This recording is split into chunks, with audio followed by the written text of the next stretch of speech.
Joe here from Field and Forest Products. Today we're going to talk about constructing a totem for oyster mushroom cultivation. Typically totems are used for large diameter logs that are a little bit too hefty for drill and fill. This method requires the use of a chainsaw, so please be safe, and also a suitable wood species. For instance, with oysters, today we're using box elder. So other than a log and a chainsaw, you'll need a bag to hold the totem in. You'll need spawn to put in between the layers, and a little bit of patience to allow the spawn run and the log to produce mushrooms in about a year's time. The totem method uses logs that are 8 to 12 inches in diameter and from 6 to 18 inches in length. You'll also want to cut a smaller coin, about 2 inches thick, to use as a cap for your totem. In this video, we're growing oyster mushrooms, but this method can be used for other species as well, assuming you have the proper wood species type for the mushroom you're growing. For oysters, you'll want to use a soft hardwood, such as box elder, tulip poplar, willow, or aspen, just to name a few. When cutting your log's lengths, it is helpful to first score the logs with your saw so that you have a guide as to how the logs fit back together. Try to make your cuts smooth and level, as this will also aid in stacking. Next, you'll want to gather all of your materials. You'll want a large paper or plastic bag.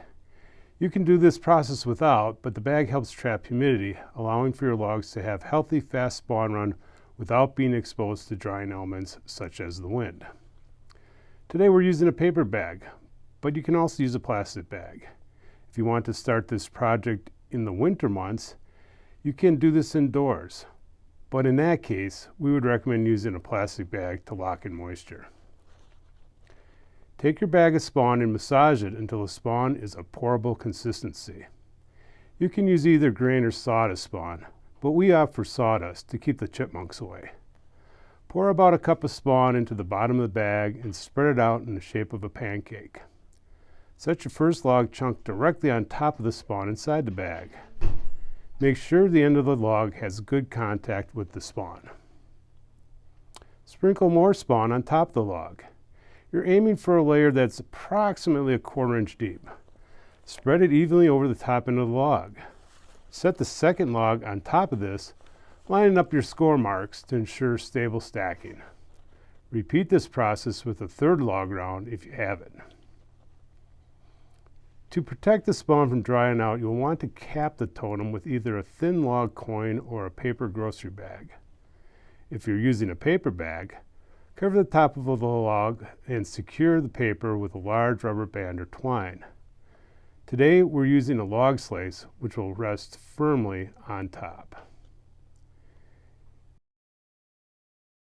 If you're using a plastic bag, loosely rubber band the top of the bag, ensuring there is enough of a space for air exchange. If using paper, either staple the bag to the top of the log, or if your bag is large enough, simply staple the top of the bag together. Place your totem in a shaded, protected area and keep your totem bagged for 3 to 6 months, depending on species. White fuzzy mycelium will start covering the log during this time, indicating that your logs are being colonized. Totems can be inoculated indoors at any time, but if you're going to inoculate and incubate outdoors, wait until temperatures are getting consistently above freezing during the day. After the incubation period, you can remove the bag and set them in a shaded area outside where you can keep an eye on them. Oyster mushrooms fruit spontaneously and quickly. Keep them close so you can see when they fruit, as you don't want to miss out on their bountiful harvest.